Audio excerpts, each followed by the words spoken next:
We're heading toward a topic known as Taylor series, but before we can get there, I want to define what we mean by a Taylor polynomial. In particular, in this video, I'm going to focus on Taylor polynomials that we say are centered at a equals 0, and later we'll expand that to a definition that allows the center to be any real number.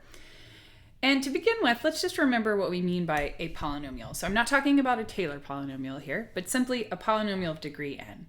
When we talk about this is a function of the form a0 plus a1x plus a2x squared plus ... all the way through a sub n x to the n.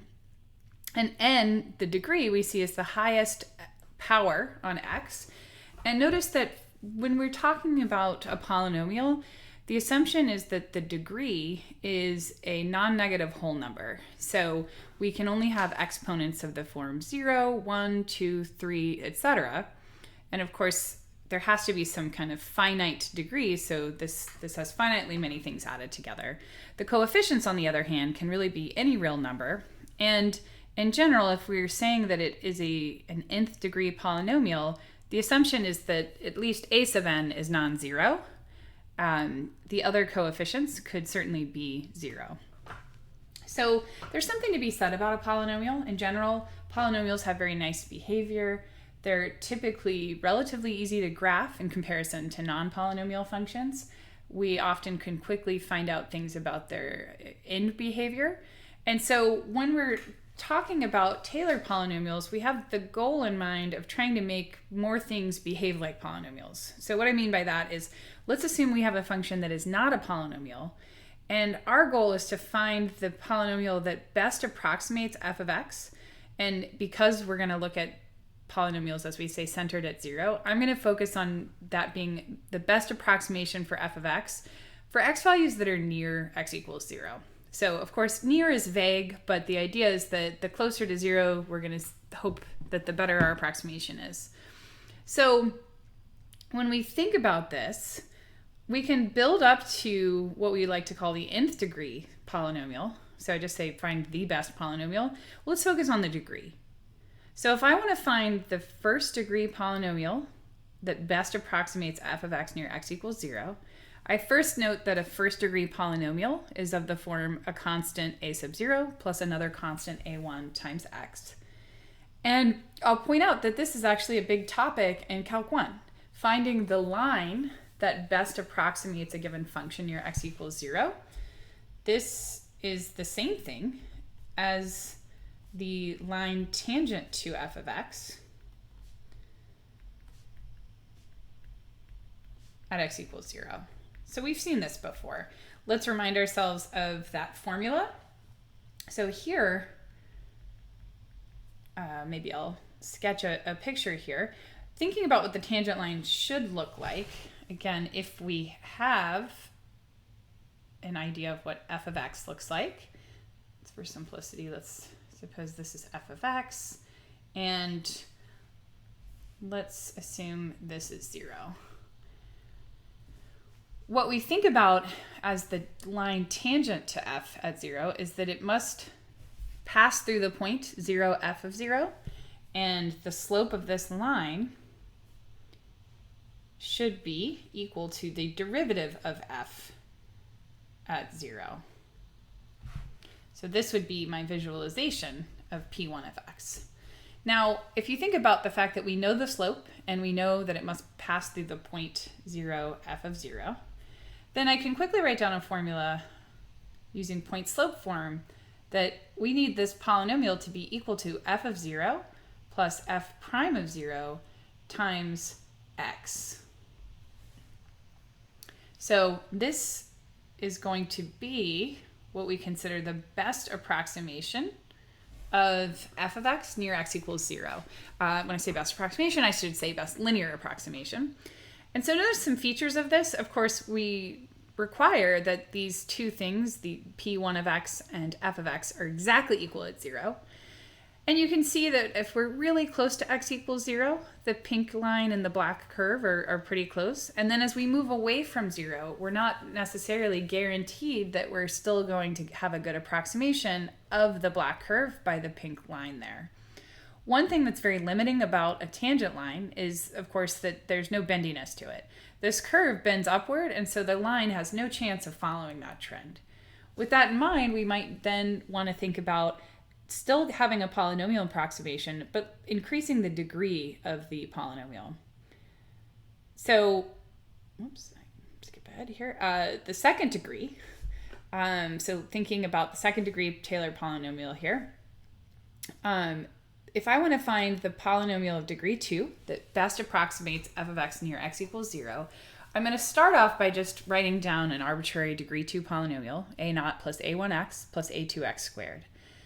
The goal is to figure out what do these coefficients need to be in terms of my function f of x so that it becomes the best approximation of my function near x equals 0.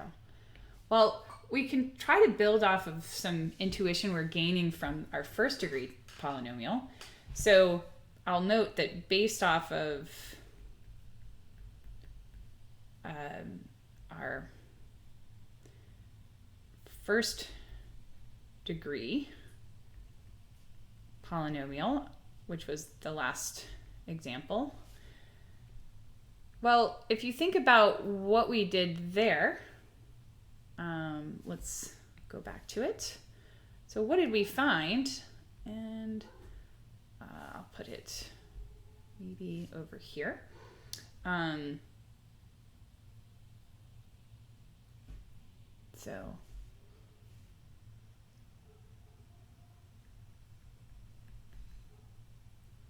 So for one, we have that p of 0 is equal to f of 0. That I can see by, let's put p1. That I can see by plugging in x equals 0.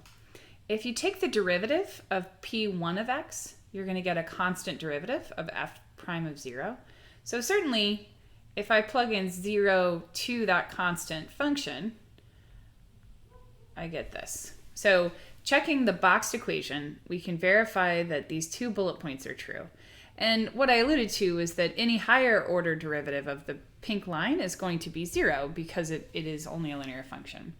So with that observation in mind, let's try and build off of that. And let's say that to get this best approximation, we're going to choose our coefficients, which here are a0, a1, and a2, so that we can satisfy those same two conditions that we just observed. So first of all, let's call it p2 of 0, we'd like that to equal f of 0. We would like the derivative of p2 at 0 to equal the derivative of f at 0. And then I'm going to tack on an extra condition.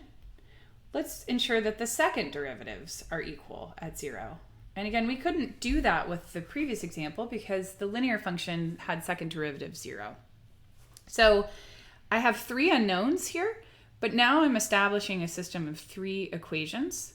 And we can now think about what this says. So I'm coming back up to my generic formula for P2. And if you plug in x equals 0 to that function, you're going to get a sub 0.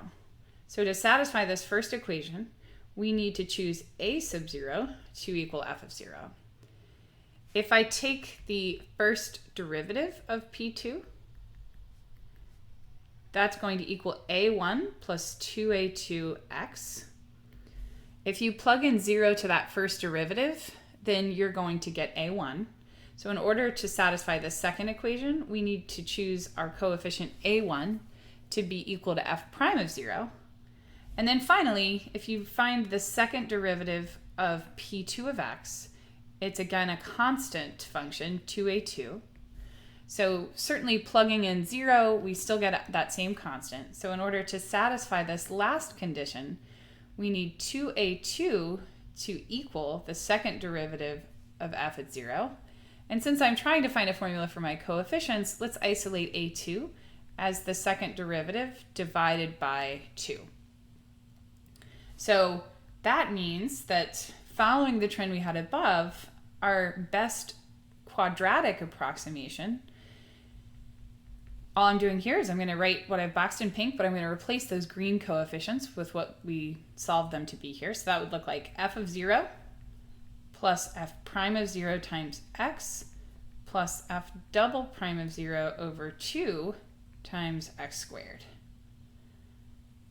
So this equation satisfies all three bullet points I had above. And the other thing I want to point out is that if we were to take away the x squared term there, this would be exactly equal to our first degree polynomial approximation.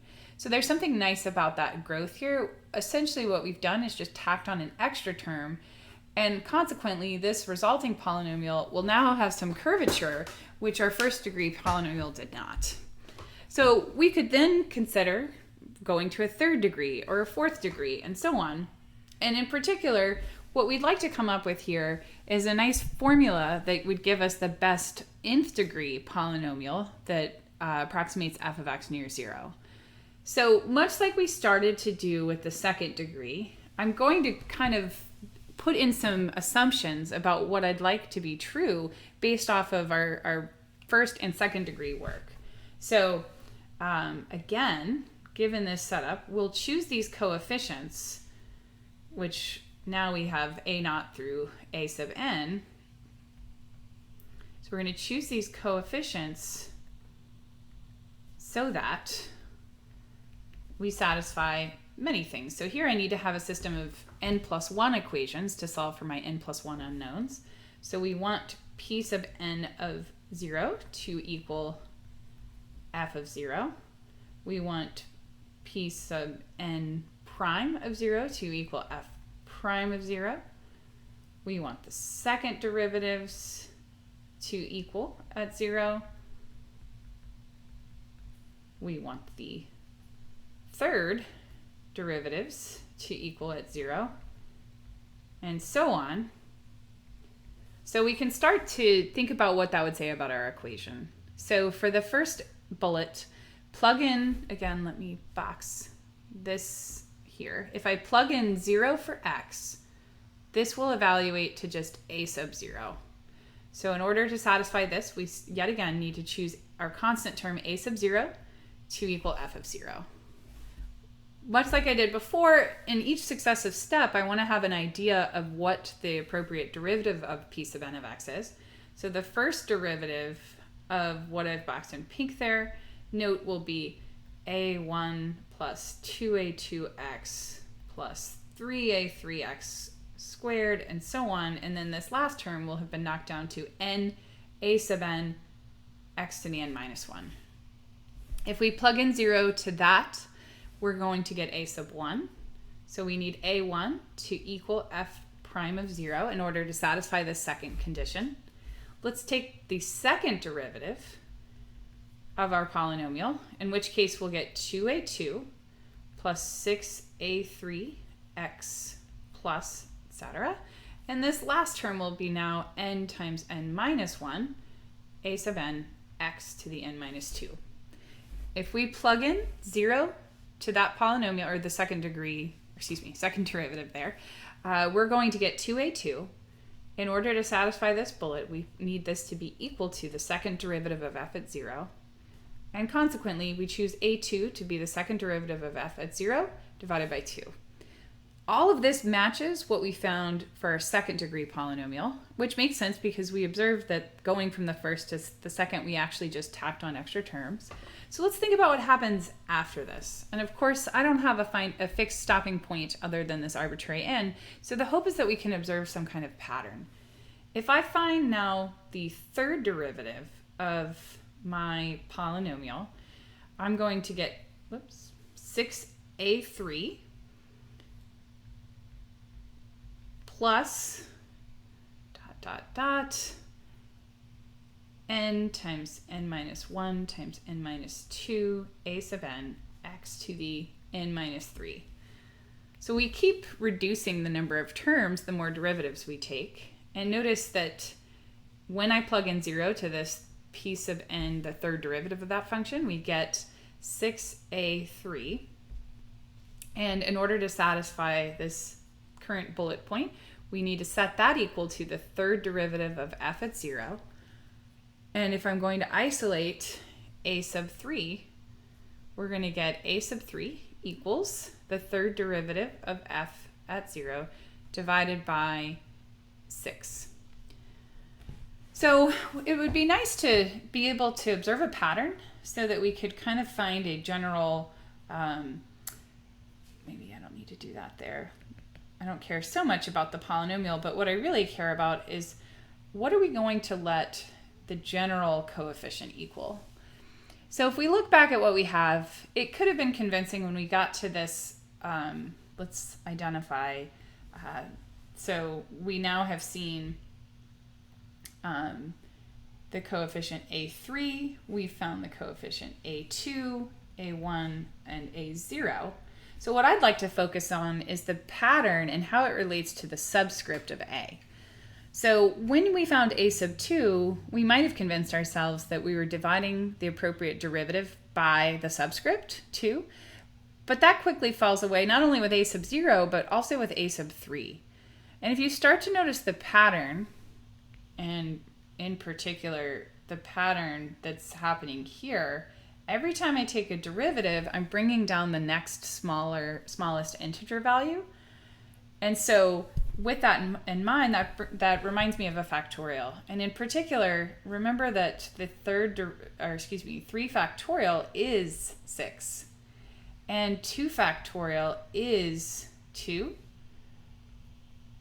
We can rewrite this also as divided by 1 factorial. And in case it seems like it won't hold here, remember that 0 factorial is just defined to be 1. So this pattern holds there, and if I were to continue all the way to the end, I would continue to bring down those integer values, and we would get n times n minus 1 all the way down to 2 times 1, or n factorial. So what I'm observing here is that the a sub k coefficient should be the kth derivative at 0 divided by k factorial. So one notational thing here, when I put that superscript in parentheses, that's indicating what derivative number I'm taking. And so what we get from this is a formula for the nth degree Taylor polynomial. And I'll point out, by definition, what we were just going through here, this is what we call the Taylor polynomial centered at 0. And what we've now established is a very general formula that works for any non-negative whole number n for our degree. And I just want to box this for future use. So the nth degree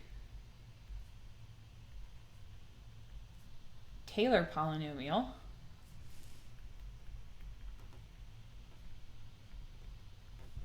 for a function f of x centered at x equals 0 is the polynomial, let's call it t sub n of x. I'll use t for Taylor, n is the degree there. And in particular, we're defining this to be the polynomial such that our kth derivative of this polynomial evaluated at 0 is equal to the kth derivative of f evaluated at 0. So that's what we assumed in the bullet points, that we set all of those derivatives at 0 equal to one another. And then what that means is that this can be represented as the following. T sub n of x could be written as f of 0 plus f prime of 0 times x plus the second derivative at 0 divided by 2 factorial x squared plus the third derivative at 0 divided by 3 factorial x cubed, all the way up to the nth derivative at 0 divided by n factorial times x to the n. So I say that it can be written like this because there is not a unique way of writing this polynomial, in the sense that you could imagine I should say later, when we have a different center, we could actually multiply things out and rearrange how we're writing certain terms. But this is one way that I can express the polynomial. And this is traditionally how we think of expressing the Taylor polynomial, as long as it's centered at 0. So for now, I'll point out that the center significance is really just where we want the approximation to be good. So of course, that's not always going to be 0. So we're later going to talk about how can I tweak this definition so that the approximation is good elsewhere. And we'll see that that really just broadens the definition so that this becomes a special case when our center is 0.